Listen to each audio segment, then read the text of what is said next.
लेकिन सेथल की मिट्टी की एक अलग बात है कि यहाँ का जो बाशिंदा होता है वो अपनी मिट्टी से एक अलग मोहब्बत करता है ना। मैं नशा नहीं हूँ वहां से। मैं कहूँ कि सुन्नी समाज के लोगों ने, समुदाय के लोगों ने आपका बड़ा कड़ा विरोध किया था, लेकिन यार दोस्त मुझे हमेशा प्रवोक करते रहे। मुझ पे रियाज भाई आरोप भी लगाए लोगों ने। राजनीति में एक चार्म होता है। आप तीसरी बार चेयरमैन भी है सेथल, विधानसभा में क्यों नहीं आते? जिस दिन विधानसभा में आएंगे तो पूरी तैयारी के साथ आए, और जिस दिन हो जाएगा तो उस दिन दोस्त लड़े या कोई लड़े, उस दिन मैं चुरा लूंगा। दोस्ती अपनी जगह, राजनीति अपनी जगह है। पढ़ना नहीं चाहिए। अगर अच्छा दोस्त है तभी होगा, या दोस्ती में फर्क ना पड़े, मेरी तरफ से कोई फर्क नहीं। मतलब हमारे कर्मचारियों को मैं बहुत बड़ा धन्यवाद दूंगा और उनकी भी हिम्मत को दाद दूंगा कि सेथल के साथ साथ उन्होंने नवाबगंज में भी जाके सेवा करी। सबसे पहले आपको जब ये पता चला उत्तर प्रदेश में तो आपसे छोटा कोई चेयरमैन ही नहीं, सबसे छोटे हैं, तब उस टाइम क्या फीलिंग थी आपकी? जिस दिन मैंने नॉमिनेशन कराया उस दिन मेरी एज परवेज भाई 30 साल 3 दिन हुई थी। कस्में खिला रहे थे कि चुनाव इस बार सुन्नी को ही जिताना है, तो दिमाग तो चकरा गया होगा, बड़ा डिस्टर्ब नहीं है। वो मैन पावर की और हिम्मत की बात थी जो आज पूरी यूपी में चले जाए, पूरी यूपी में, और जो पूरी यूपी की नगर पंचायत में जाए, अगर मेरी बात झूठ निकल आए तो सारा किराया भी मैं देने का काम करूंगा। उस वक्त नवाबगंज के लोगों को बहुत जरूरत थी सैनिटाइजेशन की। कर्मचारी नवाबगंज के हड़ताल पे थे, मैंने कूड़ा तक उड़वाया वहां से जी। राजनीति में वजह कुछ नहीं होती है, राजनीति में एम होता है। देखिए, मैं प्रमुख बनने को कोई बहुत बड़ी भूमिका तो यह है कि टिकट वाले मामले में मुझसे पूछा नहीं जाएगा। उनसे भगवत सिंह गंगवार समाजवादी पार्टी में एक बड़े नेता है, बड़ी हैसियत रखते हैं, और कुर्मियों के बड़े नेता का समाजवादी पार्टी में कोई आज की तारीख में है इस मंडल में तो वो भगवत सिंह गंगवार है। लेकिन दावेदारी करना छोड़ना तो नहीं चाहिए। एक तरफ बीजेपी से दोस्त आपके, एक तरफ समाजवादी से, ऐसे किसे आप सपोर्ट? मीरगंज में, आपके भोजपुरा में, हम देखते हैं बहेड़ी में, सब में मुस्लिम विधायक बन गए। नवाबगंज में मुस्लिम विधायक क्यों नहीं बन सकते? खाली 2 महीने चुनाव लड़ने पे आगे मुसलमान विधायक नहीं बन जाएगा। मुक्त तो 100% नवाबगंज ब्लॉक से मुसलमान बन सकता है, बन सकता है 100%।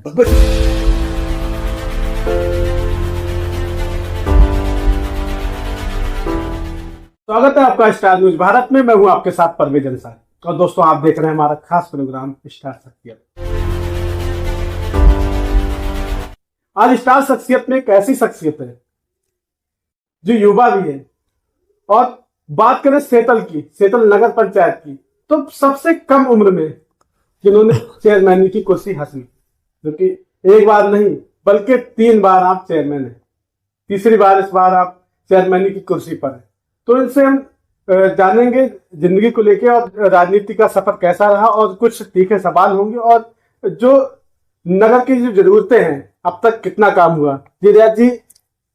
परवेज भाई, चेयरमैन साहब की बात कर रहे हैं, बाकी हमने भी राजनीति को बड़े करीब से देखा है। हमारी चेयरमैन साहब की जो पहली चेयरमैनी की अगर बात करें तो हम बस इतना ही बताना चाहेंगे, उस टाइम आप इतनी कम उम्र के थे, जो खेलने कूदने की उम्र होती है, उस टाइम इतनी बड़ी जिम्मेदारी आपको मिल गई। शादी भी नहीं हुई थी, और उत्तर प्रदेश में सबसे कम उम्र के चेयरमैन हो, ये भी एक इतिहास था। वैसे तो बहुत इतिहास बनते हैं, प्रदेश में नाम चमकता है, लेकिन उस दौरान जब हमने देखा शानू भाई, पूरा नाम आपका कंबर एजाज शानू है, तो आप जब चेयरमैन बने तो पूरे उत्तर प्रदेश में ये छपा कि सबसे कम उम्र का चेयरमैन अगर कोई है वो नवाबगंज तहसील से हमारे नगर पंचायत सेथल से। तो मैं चाहूंगा जो सफर है हमारा उस पर बात करें, पहले विकास से ही चर्चा शुरू हो जाए। परवेज भाई, सबसे पहले बिल्कुल अलग पहचान है आज के टाइम में जी। तो शानू भाई, सबसे पहले हमारे चैनल में आपका स्वागत है, बहुत बहुत। भाई सबसे पहले मैं स्टार न्यूज भारत का बहुत बहुत धन्यवाद करूंगा, शुक्रिया अदा करूंगा कि आज आपने मुझे अपने चैनल पे आने का मौका दिया। रियाज भाई, आप रियाज भाई हमारे बड़े भाई, परवेज भाई हमारे दोस्त, और आपकी सहयोगी सामने जो कैमरा टीम है, आपकी पूरी टीम का मैं बहुत बहुत इस्तकबाल और स्वागत करता हूं। और आपके चैनल के माध्यम से, क्योंकि इस वक्त सेथल में चिराग शाह बाबा मजार शरीफ पे मेले का आयोजन हो रहा है, तो मैं आपके चैनल के माध्यम से यहाँ उस मेले में आए हुए सभी जायरीनों का बहुत बहुत इस्तकबाल करता हूँ।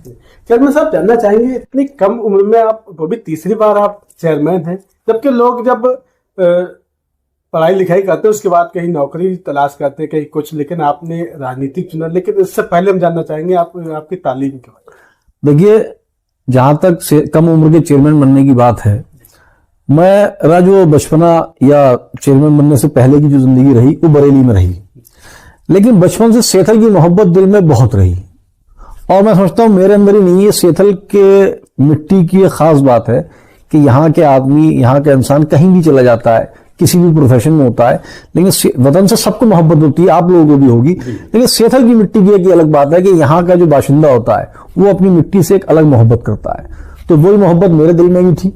मैं चूंकि बरेली रहता था, लेकिन सेथल मुझे बहुत पसंद था। बरेली से मैंने एजुकेशन ली, बरेली के स्कूलों में पढ़ा, पुराने शहर में मेरा मकान आज भी है। लेकिन सेथल बहुत आना एक जिज्ञासा रहती थी, कब मौकों पे आने को मिलता था, ईद में, शादियों में, या विशेषकर मुहर्रम में, या फिर आजकल जो मेला चल रहा है, मेले में तो फिर कोई रोक नहीं सकता था, मेले में तो आना ही होता था। तो उसी लिहाज से इस मोहब्बत को आगे बढ़ते हुए एक राजनीतिक जीवन शुरू हो गया, और मैं आप लोग के सामने जो सेथल के लोगों की दुआओं से और लोगों के सहयोग से एक चेयरमैन बन के आज आपके सामने बैठा हूं। चेयरमैन साहब, बात हो रही है सेतल की, तो सेतल को कहते हैं इल्म का समंदर है। बिल्कुल। वो उस जगह से हैं जहां पढ़ाई को, शिक्षा को बहुत महत्व दिया जाता है। तो ऐसी जगह हम भी चाहते हैं कुछ लोगों से बातचीत रहे। तो सबसे पहले सवाल तो यही कि चेयरमैन बनने से पहले परिवार में, कहीं राजनीति में और लोग भी शुरुआत थी, या पहले आप ही राजनीति शुरू हुई? नहीं, बचपन से देखा मैंने, बचपन से देखा घर के अंदर राजनीति को, परिवार का इतिहास रहा। परिवार के साथ साथ जो एक सामाजिक राजनीति का पहला हिस्सा होता है सामाजिक, तो जहां सामाजिक बात करी जाए तो हमारे परदादा के टाइम से लोग बताते हैं, मैंने अपने परदादा को तो नहीं देखा, कि वो भी बहुत सामाजिक इंसान थे। और हमारे दादा सिराज अहमद साहब, वो भी बहुत बड़े सामाजिक इंसान थे, और सिराज मौलाना के नाम से उनका लक़ब था, जबकि मौलाना नहीं थे वो। और उसके बाद जब उत्तर प्रदेश की राजनीति की बात करी जाए या राजनीतिक गलियारों की बात करी जाए, तो हमारे चचा मराब अहमद साहब, जो चेतरा मंगवार जी के बहुत करीबी रहे, और वो बहुत एक्टिव राजनीति में थे। तो बचपन से राजनीति में और राजनीतिक लोगों को मैंने अपने घर में आते हुए देखा।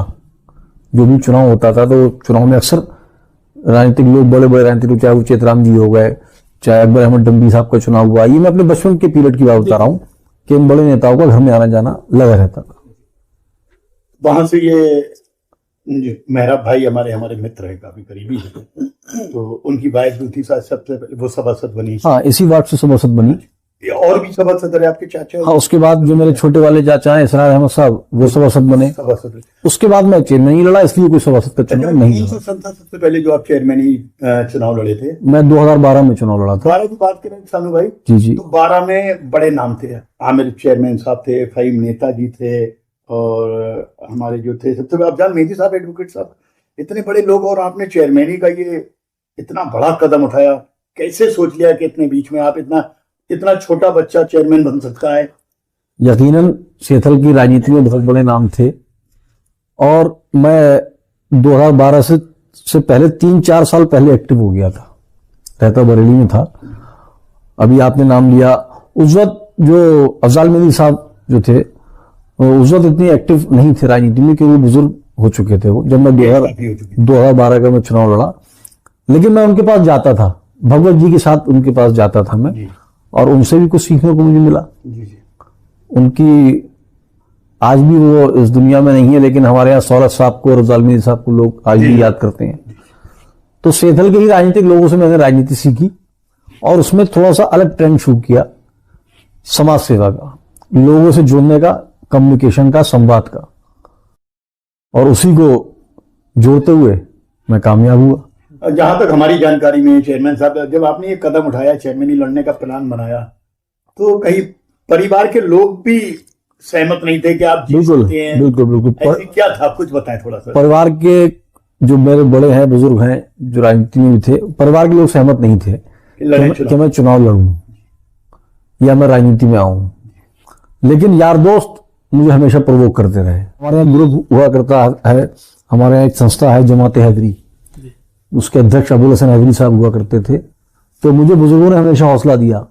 घर वाले कहीं ना कहीं, क्योंकि घर वालों की चिंता होती थी मेरी, कहीं ना कहीं लगता था चुनाव में आगे इसका फ्यूचर खराब हो जाएगा। लेकिन जो हमारे बुजुर्ग थे जमात हैदरी के, और भी जो हमारे बुजुर्ग थे, उन्होंने हमेशा राजनीति में और बढ़ाने का काम किया मुझे। और मेरे जो यार दोस्त हैं, उन्होंने मुझे बहुत बड़ा हौसला दिया। सरपरस्ती तो सहयोग नहीं, मतलब सहमत नहीं थे परिवार के लोग, सरपरस्ती तो थी, लेकिन उनका ये रहता था कि मैं जब बरेली रहा हूं, पढ़ाई करी है, तो मैं किसी और फील्ड में जाऊं। लेकिन चूंकि मेरे मन में एक ये चीज थी और एक मेरा नेचर भी था कि लोगों के साथ रहना। जैसे मैं आज बरेली नहीं रहता हूं, लेकिन अभी भी मैं पुराने शहर चला जाऊं तो मेरी वहां एक बहुत बड़ी टीम है। तो शुरू से एक मेरी नेचर में था कि लोगों से मिलना जुलना, उन लोगों के साथ उठना बैठना और समाज के लिए काम करना। यार में सब लोग जब पढ़ाई करते हैं तो पढ़ाई के बाद में कोई डॉक्टर बनता है, कोई इंजीनियर बनता है, कोई बिजनेसमैन, तरह तरह से जो है। लेकिन आप राजनीति के फील्ड में आए, राजनीति को ही आपने क्यों चुना, ऐसा क्या लगा? राजनीति में एक चार्म होता है, एक नशा जिसे कहते हैं, एक राजनीति का अलग नशा। ना मैं नशा नहीं हूं और से राजनीति का अपना एक चार्म होता है। राजनीति में आप कहीं ना कहीं कुछ लोगों के लिए कुछ कर सकते हो जी, और उस करने के बाद आपको एक संतुष्टि मिलती है, अपनी रूह को एक अच्छा लगता है कि हाँ हम किसी समाज के लिए या कुछ समाज के लिए कर पाए। इसीलिए मैंने राजनीति को चुना। अरे चेयरमैन साहब, जब पहला चुनाव लड़ रहे थे, वोट पड़ गए थे, काउंटिंग का समय था, क्या आपको कभी ऐसा लगा आप चुनाव जीत रहे हैं? नहीं, लोग नहीं मानते थे कि मैं चुनाव जीत जाऊंगा जी, लेकिन मैं और मेरी टीम को पूरी उम्मीद थी कि हम चुनाव जीतेंगे। उसकी वजह थी मैंने बहुत मेहनत करी थी। मैं कहाँ कहाँ काम करता था, किन लोगों के साथ उठता बैठता था, किसके साथ मैं कब रात में खड़ा हुआ, कब किसके साथ मैं यहां से लेकर बरेली तक साथ में रहा, ये और लोग इस चीज का अंदाजा लगा नहीं पाते थे, इसलिए वो मुझे कम आंकते थे। लेकिन मैं लगातार लोगों से संवाद करता रहता था और लोगों के बीच रहने का काम करता था। जैसे कि हमने बातचीत के शुरू में ही कहा कि सबसे कम उम्र के चेयरमैन पे, जब सबसे पहले आपको जब ये पता चला उत्तर प्रदेश में तो आपसे छोटा कोई चेयरमैन ही नहीं, सबसे छोटे हैं, तब उस टाइम क्या फीलिंग थी आपके दिमाग में? देखिए, वो तो आप इसे कहना चाहिए, राजनीति में स्टार बहुत जरूरी होते हैं। आपके चैनल का नाम भी है स्टार शख्सियत। ये स्टार भी थे, कहीं खुदा की तरफ से भी ये नेमत थी मेरे लिए, क्योंकि चुनाव 6 महीने बाद हुआ। जब चुनाव आमिर रईदी साहब का कार्यकाल पूरा हुआ, उनके 6 महीने बाद विलम्ब से हुआ था। जिस दिन मैंने नॉमिनेशन कराया उस दिन मेरी एज, परवेज भाई, 30 साल 3 दिन हुई थी। अच्छा। और चेयरमैन बनने के लिए आपको 30 साल का होना जरूरी है। उस टाइम शायद आप 25 नहीं, अभी भी है। इसी है भी? हाँ, चेयरमैनशिप के लिए। अच्छा। नगर पंचायत का चेयरमैन, नगर पालिका का चेयरमैन, अच्छा। जिला महानगर का मेयर 30 साल से कम उम्र का नहीं बन सकता। अच्छा। तो जिस दिन आप, अगर मान लिया आप चुनाव आगे नहीं बढ़ता, तो चूंकि तो मैं 30 साल का हुआ नहीं था, जी, तो शायद मैं चुनाव नहीं लड़ पाता। लेकिन चुनाव 6 महीने आगे बढ़ा और फिर मैं 30 साल 3 दिन का हुआ जिस दिन मैंने नॉमिनेशन कराया। अच्छा, इस तरह से ये सफर शुरू हुआ पहले। उसके बाद दूसरा चुनाव जब आया जी चेयरमैन साहब, एक अलग सी चुनौती थी कि अब इस साख को बचाना है, तो फिर किस तरह की तैयारियां थी? देखिए, दूसरे चुनाव के बाद जो मेरे अंदर पहले चुनाव में जुनून था राजनीति का या सेथल के लिए कुछ करने का, 2012 के बाद जब मैं चेयरमैन बना तो मैंने वो जिम्मेदारी अपने ऊपर और बढ़ा ली और अपने मन में और दिल में इस जिम्मेदारी को ओढ़ लिया कि अब शानू तुम्हारे ऊपर और जिम्मेदारी है। फिर मैंने जो काम मैंने 2012 के चेयरमैन बनने के लिए किया, उससे ज्यादा मेहनत मैंने शुरू कर दी। लोगों के साथ रहना, सेथल के लिए काम करना, लोगों के लिए जिस तरीके से मैं हाजिर हो सकता हूँ हाजिर होना। हॉस्पिटल में अगर किसी मरीज को जरूरत है, गाड़ी से लेके जाना, पूरे साथ में रहना। बिल्कुल। शादी ब्याहों में हम देखते हैं अक्सर जहां पर खाना बनता होता है वहां आप बैठे हुए नजर आते हैं, टिके रहते हैं पूरे दिन, बड़ी मेहनत की। लेकिन चेयरमैन साहब, अब ये तीसरे चुनाव की बात चल रही है, भी सवाल तो बहुत हैं, बातचीत लंबी होगी थोड़ी।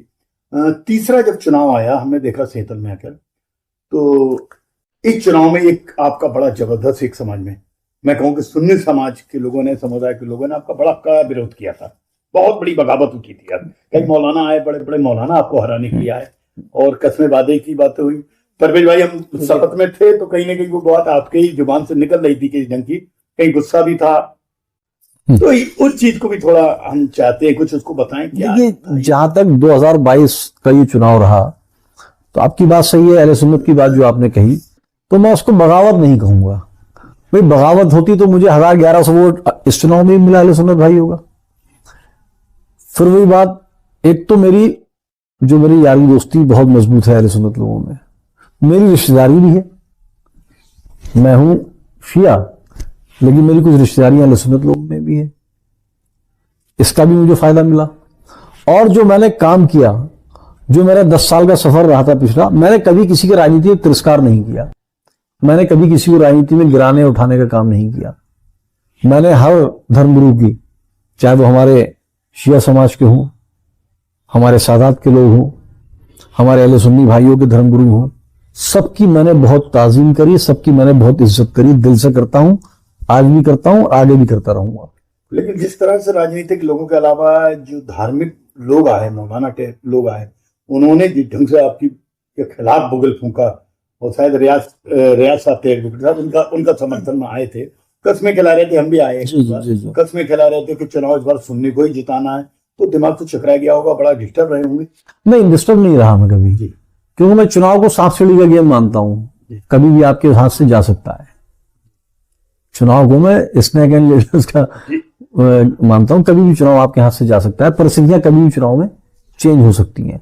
जहां तक अभी आपने बात कही मौलाना लोगों की, मौलाना साहब लोगों की, देखिए हमारे यहाँ जितनी भी अहले सुन्नत हजरात की मस्जिद है और मस्जिद के जो इमाम हैं, उन्होंने कभी भी मुझसे अगर किसी काम के लिए कहा, मैंने तुरंत उनके काम को अंजाम देने का, उस काम को अमल करने का काम किया। क्यों, मैं ये मतलब नहीं है कि अहले सुन्नत इमाम साहब ने या मौलाना साहब ने काम किया, वो मुझसे काम के लिए कौन कर रहा है, मस्जिद का इमाम कह रहा है, यानी कि अल्लाह के घर का एक बाशिंदा कह रहा है, तो मैंने उस काम को तुरंत अंजाम दिया। यही अगर मेरे किसी हिंदू भाई का कोई काम है, जो हमारे हिंदू भाई के जो धार्मिक स्थल हैं, उनके जो लोग हैं, जो लोग हैं, भी रह गई आपने जो कही, वो सवाल मेरा था जहन में, आपने जब हिंदू भाइयों पे आए, मुझे मालूम है दूसरा चुनाव अहमद जैदी साहब से जी 17 भाजपा से लड़े, जी भाजपा से लड़े और हिंदू वोट आप ज्यादा ले गए। हाँ, उसकी वजह मैं आपको बताऊं, चाहे कोई भी कांवर यहां से जाती हो, बल्कि चाहे हरिद्वार, मुझ पे रियाज भाई आरोप भी लगाए लोगों ने, जैसे मैं अपने कांवर के लोगों के साथ हरिद्वार भी कई बार गया हूं, तो वहां मेरे जाहिर सी बात है फोटो भी खींचे, तो जो जिनसे मेरा चुनाव होता था या उनके कुछ लोग वो फोटो खींच के रख लेते थे अपने पास मोबाइल में, और फिर जाके हमारे मुसलमान भाइयों को दिखाते थे, देखो ये तो मुसलमान होकर वहां जा रहा है, फला मंदिर पे जा रहा है, फला जगह जा रहा है। लेकिन मैं नगर पंचायत सेथल का अध्यक्ष हूं, मेरी जिम्मेदारी है सेथल में जितने भी धर्म के लोग रह रहे हैं उनके सारे कार्यों को, चाहे वो उनके निजी कार्य हो, चाहे वो उनके धार्मिक कार्यक्रम हो, उनको बखूबी बहुत अच्छे तरीके से उनको संपन्न कराऊं, और वो मैंने किया। और उसका मुझे मेरे हिंदू भाइयों ने सलाह दिया। 17 में भी मुझे बढ़ चढ़ के 3 वार्डों से वोट मिले, चाहे वो हमारा मौर्य मंदिर वाला वार्ड हो, हरिजन वार्ड जिसे कहते हैं, कुआंवाड़ा है वार्ड, चाहे वो हमारा ठाकुर द्वारा मंदिर वाला वार्ड हो, चाहे मेरे मोहल्ले में सामने मेरे कश्यप समाज के भाई रहते हैं, उनसे तो मेरे घरेलू रिश्ते हैं, तो वो सब मेरे साथ रहते हैं। इंटरव्यू से पहले हमारे परवेज भाई कह रहे हैं तुम ज्यादा खेल देते हो, हमारे सवाल दब जाते हैं, भूल भी दिमाग से निकल जाते हैं। कुछ परवेज भाई के भी हमारे जो सवाल है विकास को लेकर, और विकास की बात चली रही है, तो विकास को लेकर जैसा कि आप तीसरी बार चेयरमैन बने, जनता ने आपको, सेतल की जनता ने बहुत सारा प्यार दिया, तो 10 साल में सेतल कितना बदला? बहुत बदला है, बहुत। सेथल में कोई भी बरात घर नहीं था। देखिए हमारे यहाँ अभी भी मैं समझता हूँ 70% लोग जो हैं उनके पास अच्छे कारोबार नहीं है, अच्छी नौकरी नहीं है। 30-35% लोगों के पास अच्छे कारोबार हैं, नौकरियां भी हैं, जो अपनी शादियां बच्चों की बरेली जाके भी कर सकते हैं, या उनके पास अपने बड़े घर हैं। लेकिन छोटे लोगों के लिए, गरीब लोगों के लिए कोई बड़े बरात घर की यहाँ व्यवस्था नहीं थी, चाहे वो हिंदू समाज में हो, चाहे वो मुस्लिम समाज में हो। नगर पंचायत में बहुत अच्छा भव्य बरात घर बना के दिया नगर पंचायत की तरफ से सेथल की जनता को। एक मौर्य मंदिर में बहुत बड़ा एक बरात घर की तरह एक दर्शन स्थल का हॉल बना के दिया, जिसमें मौर्य समाज की सभी बच्चियों की शादियां होती हैं। वहां उस समाज में तो बहुत दिक्कत थी रियाज भाई, बहुत छोटे छोटे मकान थे परेश भाई, वहां तो बहुत दिक्कत थी। आज कभी अगर आप गए हो वहां पे तो बहुत बड़ा हॉल बना के दिया है, जिससे हमारे मौर्य समाज के लोगों को बहुत फायदा होता है। नगर पंचायत में बरात घर बना के दिया, जिससे बहुत बचत होती है लोगों की। जितनी भी मस्जिदें थी उस टाइम में पहली बार में और मंदिर थे, सबके अंदर एक ठंडे पानी की मशीन, फ्रीजर और वाटर लगाने का काम किया। तो ऐसे बहुत से काम है। और आप, मैं दावे के साथ कह सकता हूं, आप दोनों स्टार न्यूज भारत के यहाँ पत्रकार महोदय बैठे हुए हैं, हमारे पास मैं पहली चेयरमैन में एक चीज ऐसी ले आया जो आज आप पूरी यूपी में चले जाए, पूरी यूपी में, और जो पूरी यूपी की नगर पंचायत में जाए, अगर मेरी बात झूठ निकल आए तो सारा किराया भी मैं देने का काम करूंगा। हमारी नगर पंचायत के पास एक मोबाइल ट्रांसफार्मर है जो किसी नगर पंचायत के पास नहीं है उत्तर प्रदेश में। क्योंकि जब मैं चेयरमैन बना था बिजली की समस्या यहाँ सबसे बड़ी समस्या थी। ट्रांसफार्मर अगर फूका तो 10 दिन बाद ट्रांसफार्मर आता था, चंदा हुआ करता था। चेयरमैन बनते ही सबसे पहले मैंने उस ट्रांसफार्मर की चंदे की प्रथा खत्म करी। अपने आप जाके स्टोर से ट्रांसफार्मर लाने का काम मैं करता था। फिर मैंने किसी तरीके से अपने ईओ से, अपने सभासदों से बात करके सब लोगों को बिठाला, बोर्ड के लोगों को, उनसे बात करी और सेथल नगर पंचायत के लिए एक ट्रांसफार्मर खरीदा अपने पहले कार्यकाल में। 450 केवी का या 400 केवी का है वो, आज भी है वो। अगर आप आओगे अभी कोठी पे वही लगा हुआ है, क्योंकि बिजली विभाग वाला ट्रांसफार्मर इतना लोड नहीं ले पा रहा है। हमने अपना नगर पंचायत का ट्रांसफार्मर लगा रखा है रियाज भाई। अभी थोड़े दिन पहले हरायपुर में लाइट की बहुत बड़ी समस्या थी, तो एसडीओ का मेरे पास फोन आया, वो हमारा ट्रांसफार्मर लेके गए। तो ये पहले चेयरमैन कार्यकाल की मेरे काम है। एक बहुत अच्छा पिकनिक स्पॉट बना के दिया, जिसमें आप लोग भी कभी आए होगे तो घूम के जाते होगे। आसपास के लोगों के लिए पिकनिक स्पॉट बना के दिया। आज अभी वो और डेवलपमेंट मांग रहा है, काम मांग रहा है, उसमें भी और काम होने को है। तालाब की बात है, तालाब है जो सौंदर्यीकरण के नाम पर जो तालाब था, उसमें बता रहे राजनीति और सियासत होने लगी। उसमें हमारी, चाहे उसे गलती कहिए चाहे चूक कहिए, उसमें लगभग 5 फीट जगह नहर विभाग की पटरी की आ रही है जी। आप तो सेथल को बखूबी जानते हो, वो नहर की पटरी और तालाब एक हो चुका था एक टाइम में, पता नहीं लगता था कि कहाँ नहर है कहाँ तालाब है। हमने उस नहर की पटरी को पक्का करने का काम किया। नहर का पानी का रास्ता हमने आज भी कहीं बाधित नहीं किया है। नहर में अगर पानी आएगा तो सीधे निकल के चला जाएगा। हमने उस पटरी को पक्का किया, उस पर एक बाउंड्री बना दी ताकि चारों तरफ लोग उस पर टहल सकें। वो मेरा कोई निजी काम नहीं है, ना ही मैंने अपना कोई वहां मकान बनाया, ना ही मैंने कोई अपनी वहां शॉप या दुकान बनाने के लिए काम किया। अब जो भी शिकायत करता है यहाँ के गलीबा, उसको अगर तोड़वाना चाहते हैं तो वो उनकी बहुत छोटी सोच है। वो तालाब मेरा नहीं है, उनका भी है, वो सौंदर्यीकरण उनका भी है जो शिकायत करता है। भाई वो सेथल के हर नागरिक का है। अब वो उस दीवार को तोड़वा के, या तो उस दीवार को तोड़वा के कोई जनता का फायदा होता तो मैं खुद वो दीवार तोड़ देता, लेकिन जनता का फायदा तभी है जब वो दीवार बनी रहे, वो ट्रैक बना रहे और सेथल के लोग वहां पे उस जो खूबसूरत जगह है उसका पूरी तरीके से आनंद ले सकें। तो सेथल के लिए आगे और क्या सोचा है? परवीन भाई, इस बीच में एक छोटा सा सवाल मेरा और छूट रहा है, भूल गया। जी बिल्कुल। ऐसा है, कोरोना काल में चले जाए ऐसा भाई, हमारे नवाबगंज में भी चेयरमैन मुस्लिम थे, लेकिन हमने देखा कि सेतल से टैंक गए सैनिटाइज करने के लिए नवाबगंज नगर को। मैंने देखा था, आपने भेजे थे वो, जब तो वो नगर पालिका नगर पंचायत में है। ऐसा क्या ये उस वक्त एसडीएम पे ज्यादा बजट है, इन पे बजट नहीं था। नहीं, बजट की बात नहीं है, वो मैन पावर की और हिम्मत की बात थी। बजट का तो कोई मतलब नहीं था। टैंक जाना था, डीजल तो खर्च होना था, टैंक हमारे पास, ट्रैक्टर हमारे पास, यहां से नवाबगंज जाना। लेकिन उस वक्त नवाबगंज के लोगों को बहुत जरूरत थी सैनिटाइजेशन की। बहुत सारी मौतें हो रही थी। एसडीएम साहब थे, शायद मिश्रा जी एसडीएम थे, या और मुझे नाम याद नहीं आ रहा है मुझे, उन्होंने मुझसे कहा। तो कई बार मैंने टैंकर भेज के छिड़काव कराया। मतलब हमारे कर्मचारियों को मैं बहुत बड़ा धन्यवाद दूंगा और उनकी भी हिम्मत को दाद दूंगा कि सेथल के साथ साथ उन्होंने नवाबगंज में भी जाके सेवा करी। जो हमारा सफाई नायक है, रईस और पूरा स्टाफ, उसका भी हमारा बहुत बड़ा भागीदार हूँ इसमें। वरना वो चाहते नहीं जाते, मुझसे मना कर देते, भाई हर तरफ मौत फैली हुई, हम नहीं जाएंगे। लेकिन उन कर्मचारियों का बहुत बड़ा मैं उसका आवेदन करना चाहूंगा। तो पूरी तहसील में, नवाबगंज में जहां डेथ हो जाती थी आपके यहाँ, वहां बैरिकेडिंग कराना, उस गली में छिड़काव कराना। कई बार तो रियाज भाई, उस वक्त शायद कर्मचारी नवाबगंज के हड़ताल पे थे, मैंने कूड़ा तक उड़वाया वहां से जी। तो ये मैंने कहा ना कि ये सिर्फ हर वक्त राजनीति वोट के लिए नहीं होती है, एक मानव सेवा के लिए भी होती है। तो सेथल को ऐसा आप आगे क्या देना चाहते हो जो यादगार? देखिए, सेथल में जो मेरी अभी तक, एक तो यहाँ मैं बहुत लंबे समय से प्रयासरत हूँ, चीज पूरी नहीं हो पा रही है। एक तो हमारे यहाँ सीएससी पे महिला डॉक्टर नहीं है, बिल्डिंग बनी हुई भी है हमारे यहाँ। जब हम सरकार में थे तब भी हमने वो काम करने की कोशिश करी, लेकिन हम कामयाब नहीं हुए। अभी भी हम लगातार, हमारे माननीय विधायक जी डॉक्टर MP साहब जी से भी मैंने एक लेटर भी लिख के दिया है और वो इस चीज के लिए प्रयासरत भी है। ये महिला चिकित्सालय होना बहुत जरूरी है। और कहीं ना कहीं से एक कभी खेल मैदान जो हमारे यहाँ से चला गया, उसमें GTI बन गई जी। तो एक खेल मैदान की और जरूरत है यहाँ पे। ये दो चीजें बहुत जरूरी है। उस खेल मैदान पे हम लोग बहुत जी। अच्छा, बात की जाए, आप समाजवादी पार्टी से जुड़े हुए हैं, जिला उपाध्यक्ष है उसकी, आप तीसरी बार चेयरमैन भी है सेथल, विधानसभा में क्यों नहीं आते? देखिए, जिस दिन विधानसभा में आएंगे तो पूरी तैयारी के साथ आएंगे। भगवत जी की वजह से नहीं आते? नहीं, अभी तैयारी नहीं है। देखिए, राजनीति में वजह कुछ नहीं होती है। राजनीति में एम होता है। अगर हम कोई एम सेट कर लें, अगर हम कोई लक्ष्य साध लेंगे, तो फिर हमें तैयारी करके उस लक्ष्य की तरफ बढ़ना है, फिर वजह कुछ नहीं होती है। अभी हमारा लक्ष्य ही नहीं है विधानसभा का। जिस दिन लक्ष्य साध लेंगे उस दिन मैदान में कूद जाएंगे।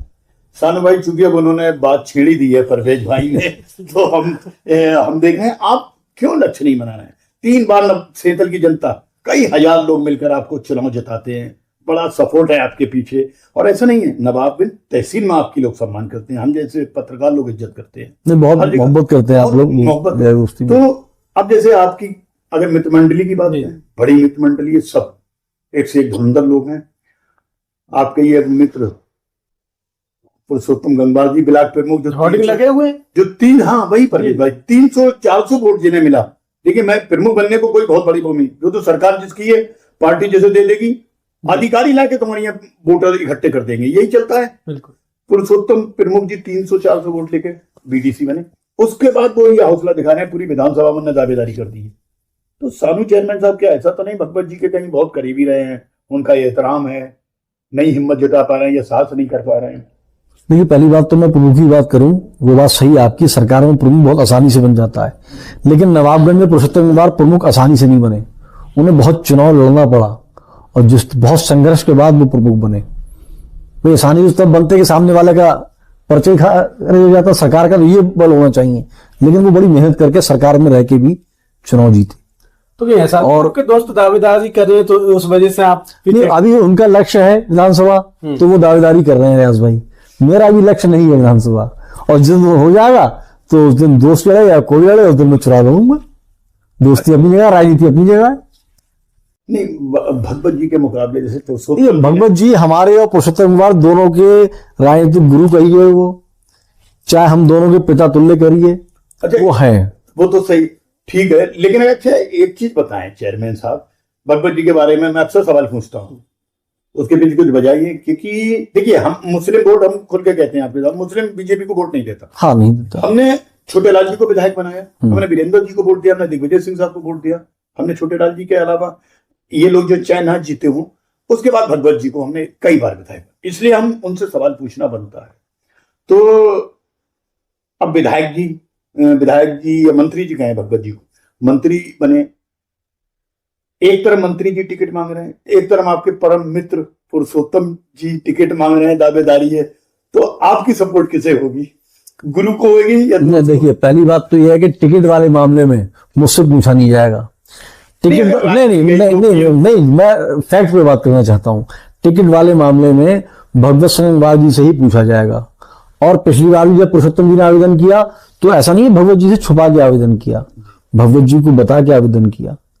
तो अगर कहीं ना कहीं टिकट की जब बात होगी नवाबगंज से, भगवत सिंह गंगवार समाजवादी पार्टी में एक बड़े नेता, बड़ी हैसियत रखते हैं। खासतौर से बात करी जाए, चाहे पीलीभीत हो गया, चाहे बरेली हो गया, ये दोनों जिले हमारे कुर्मी बेल्ट हैं, और कुर्मियों के बड़े नेता का समाजवादी पार्टी में कोई आज की तारीख में है इस मंडल में, तो वो भगवत सिंह गंगवार हैं। तो राजनीति में जब समाजवादी पार्टी नवाबगंज में टिकट किसी को भी देगी, तो उसमें भगवत सिंह गंगवार की राय जरूर होगी, चाहे वो पुरुषोत्तम गंगवार जी को मिले, कोई और तो मतलब ही नहीं। तो भगवत जी क्यों पुरुषोत्तम जी का समर्थन करने लगे, जब खुद उनका खुद ही इरादा नहीं होगा तो? बिल्कुल, हाँ, मैं यही कह रहा हूँ कि जब उनका खुद इरादा नहीं होगा तभी टिकट दूसरों को मिल सकता है। हाँ, दावेदारी कितनी होती रहे। हाँ बिल्कुल, लेकिन दावेदारी करना छोड़ना तो नहीं चाहिए, लेकिन जब उनका एम है। आप 3 बार चेयरमैन रहे, भगवत जी के साथ रहे, समाजवादी में रहे, ये सवाल तो पूछना बनता है। भगवत जी ने आपकी नगर पंचायत सेंथल को ऐसा क्या दे दिया, कुछ दिया इन इतने सालों में? देखिए, जब मैं उनसे जुड़ा तो बसपा की सरकार थी, फिर 2012 में सपा सरकार आई, भगवत सिंह गंगवार मंत्री बने। तो सेथल के लोगों की सबसे बड़ी मांग रहती थी भगवत जी से, वो बिजली की रहती थी। क्योंकि सेथल एक बड़ा पढ़ा लिखा कस्बा है, यहाँ बाहर के लोग भी बहुत आते हैं, सबकी बड़ी बड़ी अच्छी जगह रिश्तेदारियां हैं, अधिकारी लोग भी यहाँ बहुत हैं। लाइट की समस्या बहुत थी सेथल के अंदर, तो सेथल की पूरे जनता की एक मांग सबसे मजबूत रहती थी भगवत जी से कि सेथल की बिजली की समस्या का हल होना चाहिए। उसके लिए भगवत जी ने मुझे फोन किया कि 30 बीघे जगह चाहिए है और 8 दिन के अंदर जगह चाहिए, अगर सेथल में बिजली घर बनवाना चाहते हो तो। लखनऊ से टीम आई, मैंने उस जगह को चिन्हित किया। सेथल के बिल्कुल प्रॉपर आसपास कोई 30 बीघे जगह एक सी नहीं थी, लेकिन लालपुर ग्राम में एक जगह थी, उसमें 12 बीघे का एक टुकड़ा था, 18 बीघे का एक टुकड़ा था। 18 बीघे का जो प्रस्ताव था वो मैंने कर दिया नगर शिक्षा समिति की हैसियत से, तो सरकार का समय था। 12 बीघे लालपुर ग्राम के प्रधान जी से करवा ली, 30 बीघे जगह वो इकट्ठा हो गई। तो भगवत जी के ही प्रयासों के जरिए सेथल में बिजली की समस्या अच्छी हुई, और सेथल के साथ साथ जो भी 132 के पावर हाउस बना है आसपास नवाबगंज को भी उससे लाइट अच्छी मिलती है और आगे भी लाइट अच्छी जाती है। तो भगवत जी का जो इस सरकार में सबसे बड़ा काम रहा 2012 में मंत्री बनने के बाद, वो ये बिजली घर जो लालपुर और हाफिजगंज के बीच में बना है। इसके अलावा भी उनका कोई और दूसरा? इसके अलावा सेथल की जैसे मुस्लिम कस्बा है, एक लड़कियों के बच्चियों के इंटर कॉलेज की मांग रहती थी, तो वो लड़कियों का इंटर कॉलेज भी भगवत जी ने ही उसकी पैरवी करी। प्रस्ताव मैंने पास किया, मैं नगर पंचायत बोर्ड से उसका प्रस्ताव पास हुआ, और जो हमारे सदस्य हम लोग थे, भगवत जी के ही प्रयासों से वो GGIC बनने का काम हुआ है। प्रयास जी, बात चल रही थी दोस्त की, तो दोस्त को लेके अभी पुरुषोत्तम गंगवार को लेके कहा, आपके एक दोस्त और है रमेश गंगवार, जो कि बीजेपी से, एक तरफ बीजेपी से दोस्त आपके, एक तरफ समाजवादी से, तो ऐसे किसे आप सपोर्ट? तो चुनाव मैदान में आ जाए हैं, टिकट लेके पुरुषोत्तम जी भी आ जाए, रमेश जी भी आ जाए, भगवत जी ना लड़े, एक बात अगर मान लिया जाए तो आपका क्या? दोनों करीबी दोस्त हैं। मैं समाजवादी पार्टी को ही लड़ाऊंगा, समाजवादी हर तरीके से समाजवादी में जब हूँ तो समाजवादी पार्टी को लड़ाऊंगा। फर्क नहीं पड़ना नहीं चाहिए, अगर अच्छा दोस्त तो तभी होगा, या दोस्ती में फर्क ना पड़े, मेरी तरफ से कोई फर्क नहीं पड़ेगा। सपोर्ट आप किस तरह से करेंगे? नहीं, मैं जैसे राजनीतिक बात आप देखते नहीं हो, एक एक घर में 2-2 विधायक होते हैं अलग अलग पार्टी से। हाँ, एक भाजपा से हो जाता है, बापू हो जाता, कई लोग ऐसे होते हैं, तो इसमें कोई बुरा भी नहीं मानना चाहिए। और बड़ा राजनीति में राजनीति अलग है, कौन बड़ा नेता आपस में नहीं मिलता है, सब मिलते हैं। तान भाई, एक और सवाल मेरा जो रहता है अक्सर, मुझे जो ठीस है, मुझे लगता है कि इतना बड़ा कस्बा होने के बाद मीरगंज में, आपके भोजपुरा में, हम देखते हैं बहेड़ी में, सब में मुस्लिम विधायक बन गए, नवाबगंज में मुस्लिम विधायक क्यों नहीं बन सकते? देखिए, ये टीस आपके दिल में है, होनी चाहिए, हर किसी को होता है कि हमारा विधायक बने। भाई आप कोई भी अच्छा बात बताइए, आप जो भी हम मुस्लिम विधायक जो मेरे रहते, अभी तो चुनाव में लड़ने आया, उसे 2 महीने की भी चुनाव लड़ने आया। हाँ, सेवा, आप सेवा दो ना। चाहे हमारे और जो 2 मुस्लिम विधायक बने हैं, तो क्या वो बिना हिंदू भाइयों के वोट के बन गए? हाँ, मिलता है। पूरे उत्तर प्रदेश में जितने भी हमारे मुस्लिम विधायक हैं, चाहे वो किसी दल से बने हो, कोई भी मुस्लिम विधायक ऐसा नहीं है कि सिर्फ मुस्लिम के ही वोट से विधायक बन गया हो, उसे हिंदू भाइयों को भी वोट मिलता है। तो आपको ऐसे कर्म करने पड़ेंगे कि आप पहले अपनी कौम को इकट्ठा करो, उसके बाद आपके इतना काम करो कि आपको जाति से ऊपर उठ के वोट दे और हर समाज आपको वोट दे। खाली 2 महीने चुनाव लड़ने पे आगे मुसलमान विधायक नहीं बन जाएगा। अच्छा शानू भाई, ये रीच बात, चलो ऐसे विधायक नहीं बन जाएगा। 2 ब्लॉक हैं हमारे, भतपुरा, नवाबगंज। जी जी। इसके अलावा गन्ना चेयरमैन, जी जी, बैंक डायरेक्टर, जना कितने पद हैं। जी जी जी। और नवाबगंज में 8.5 जिला पंचायत की भी सीट है, 9 अगर 9 कह दें 9। जी जी। एक टिकट मिलता है, भगवत जी भी एक टिकट देते हैं। एक टिकट क्या, हमारी हैसियत, इतना लाखों वोट रहने के बाद भी भगवत जी हमें एक सीट पर टिकट देंगे? एक टिकट लायक हमारी औकात है ना, कुछ अच्छा, बन सकता है। मैं आपकी बात पूर्ण करता हूँ। प्रमुख की जहां तक आपने बात कही, 2 प्रमुख हैं। प्रमुख तो 100% नवाबगंज ब्लॉक से मुसलमान बन सकता है, बन सकता है 100%। भगवत जी कभी क्यों नाम नहीं आगे नहीं लगे? एक बात सुनिए आप जी, भगवत जी के पास ऐसे मुस्लिम लोग भी रहे।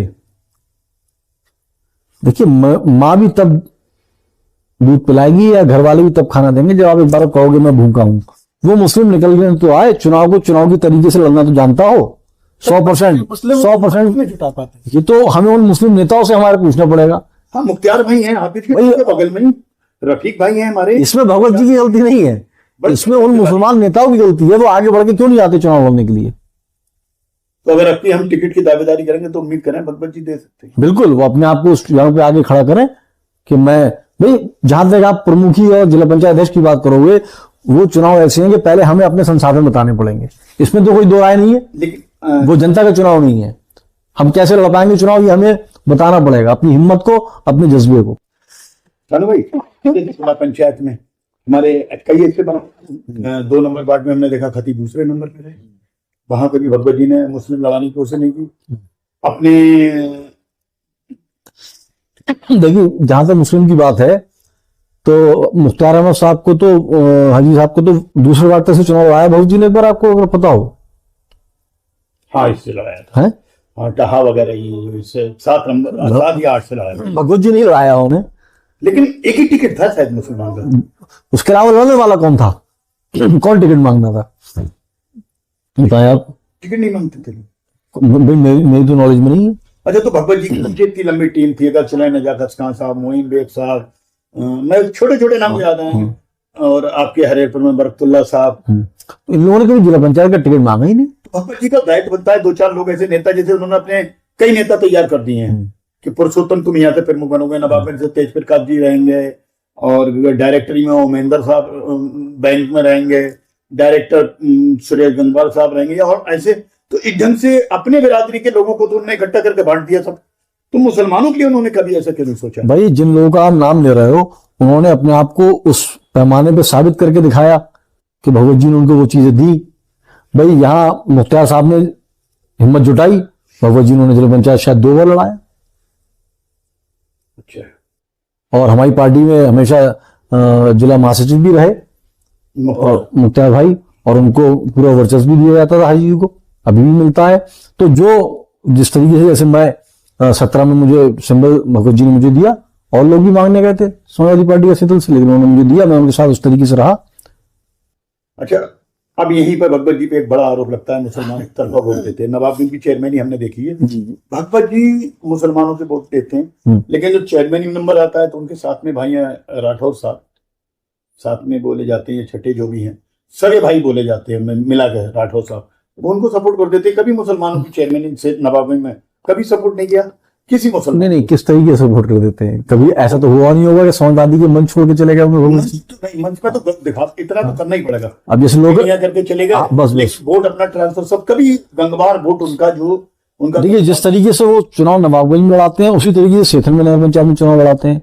हम भी बहुत ज्यादा डिस्टर्ब नहीं करते हैं, पार्टी के लिहाज से 1-2 बार भगवत जी आते हैं सेथल और चुनावी सभा करके चले जाते हैं। यही वो नवाबगंज में भी करते हैं, लोकल चुनाव में रह के कहीं ना कहीं। सेतल में इतना वोट वो नहीं है, मुस्लिम ही सब है थोड़ा सा जो अपने ये हैं, लेकिन नवाबगंज में उनका एक अपना वोट है, बड़ा वोट है। भगवत जी विधानसभा में 4-4, 6-6 हजार वोट लेते हैं नवाबगंज में, तो 400-600 वोट मुसलमान को नहीं। अच्छा चलो, डॉक्टर ताहिर उनके विरोधी हैं, इस बार तो टिकट उन्होंने प्रोफेसर राशिद को दिया, इससे पहले साजिया एजाज को दिया, वोट 500 नहीं दिए, टिकट ही देते रहोगे, वोट को कहाँ चलाओगे भगवत जी? देखिए, वोट की बात यह है, वोट लेने के लिए जो प्रत्याशी होगा सबसे पहला काम उसका है। नहीं तो आप तो अपने दो खराब भी आ जाते हैं। अच्छा, जैसे मैं भगवत जी से कहूं कि भाई मुझे आप वहां से लड़ा दो नवाबगंज से, भगवत जी चलिए मुझे टिकट दिला देंगे, लेकिन वोट थोड़ी दिला पाएंगे। वोट तो मुझे मेरे अपने कर्म होंगे तभी मुझे मिलेगा। वोट के लिए खुद को स्थापित करना पड़ेगा। वोट लेना और वोट दिलवाना अलग अलग काम है साहब। जैसे मैं भी अगर यहाँ चाहूं कि मैं अपने घर में किसी को वोट दिलवा दूं, मैं खड़ा रहा हूं, तो मैं नहीं दिलवा पाऊंगा। तो पार्टी के और लोग क्या कहते हैं, क्या वो वोट नहीं निकाल सकते? नहीं, निकाल सकते हैं। मेन चीज वोट निकालना पड़ना पहली चीज होती है कैंडिडेट, जो मेरा अपना एक राजनीतिक मामला है कि पहले कैंडिडेट के अंदर ताकत होगी तभी वोट निकल के आए। टिकट किस आधार पर मिल जाता है अगर कैंडिडेट आपका सही? उस वक्त वो टिकट लेने के लिए वही कैंडिडेट मौजूद होता है। अब उस दायरे में 4-5 लोग खड़े हैं, वहां टिकट के आधार पर वो रिलायबल दिखता है हमें कि टिकट इसको देना चाहिए। सानू भाई चूंकि पढ़े लिखे हैं काफी, हमें मालूम है आप बड़ा सपोर्ट भगवत जी का, कोई ऐसी बात नहीं कह पाएंगे, लेकिन नवाबगंज में एक चर्चा है कि जो एक उनकी जो इस ढंग की चर्चा थी कि वो हमेशा रविंद्र सिंह राठौर साहब उनके परिवार को जिताने का, ये तो उन पर बहुत एक आरोप है, और इसकी वजह से ये बड़ा तबका उनसे नाराज रहता है, उन्हें लगे चाहे ना लगे। फिलहाल हम फिर आपके ही पास आते हैं। आपकी जब चेयरमैन थे तो शादी नहीं हुई थी, चेयरमैन दूसरा पीरियड, तीसरे में आप हुई है, दूसरे पीरियड में 19 में हुई थी। हाँ। थोड़ा सा पत्नी के बारे में भी हमने सुना, तीसरा जो चुनाव था उनका डॉक्टर साहब का, आपकी वाइफ का बहुत बड़ा, उनका भी थोड़ा उनसे बात। देखिए, तीसरा चुनाव बड़ा अजीब चुनाव था जी, बड़ा तनातनी का माहौल था, बड़ा उस चुनाव में, तीसरे चुनाव में एक अजीब माहौल था कस्बे के अंदर। उसको देखते हुए मैं हर जगह वोट मांगने नहीं जाता था, लेकिन मेरी पत्नी सेथल के एक एक दरवाजे पर कुंडी खटखटा के गई, एक एक दरवाजे पे, कि मुझे तो पता था कि किस गली में जाना है किस गली में नहीं जाना है, लेकिन पत्नी वार्ड के हिसाब से जब रोज निकलती थी तो वो सिंगल डोर एक एक दरवाजे में जाया करती थी और वोट मांगने का काम करती थी। कई दरवाजे बंद भी हो जाते थे, कई जगह से वापस भी कर दिया गया, यहाँ की वोट मांगने आए हो। लेकिन मेरी पत्नी को, क्योंकि पत्नी की राजनीति में वो हॉस्टल में रही, उसने भी HMS किया, एकदम से उसका इस तरीके से समाज में आना, पब्लिक में आना एक बड़ा काम था, लेकिन उसने बखूबी निभाया उस चीज को, और इस चुनाव में बहुत बड़ा साथ उसने मेरा दिया। और मुझसे ज्यादा मेहनत इस चुनाव में अगर किसी ने की होगी, मुझसे ज्यादा पैदल अगर चली होगी कोई, तो वो मेरी पत्नी चली। चेयरमैन साहब, बस आखिर में बस परवेज भाई, पॉडकास्ट तो काफी लंबा हो रहा है, लंबा हो लेकिन रहा है। जी जी जी हाँ। राजनीति का काफी लंबा अनुभव आपको रहा, तो इस बीच कई उतार चढ़ाव राजनीति में आते हैं, कहीं ऐसा आपको नहीं लगा कि राजनीति छोड़ दूं, हाँ, कहीं इस तरह का प्रेशर या कि मन उदास हुआ हो? नहीं, कभी नहीं लगा ऐसा, ना आज होता है। जब तक सेठल की जनता मुझे ये जिम्मेदारी देती रहेगी, तब तक मैं एज ए पॉलिटिक्स इलेक्शन वाली राजनीति करता रहूंगा। उसके बाद मैं राजनीति का स्वरूप चेंज कर दूं कि चुनाव कोई ना लूं, अलग बात है, लेकिन राजनीति छोड़ने का कभी मन नहीं करता, और शायद कभी छोड़ भी ना पाऊं। तो चेयरमैन साहब, फिर हमसे जो बातचीत हुई है, हमारी जो एक इच्छा है, हमारा एक ख्वाब है, एक सपना है कि हमें नवाबगंज में भी और विधानसभा की तरह मुस्लिम विधायक चाहिए।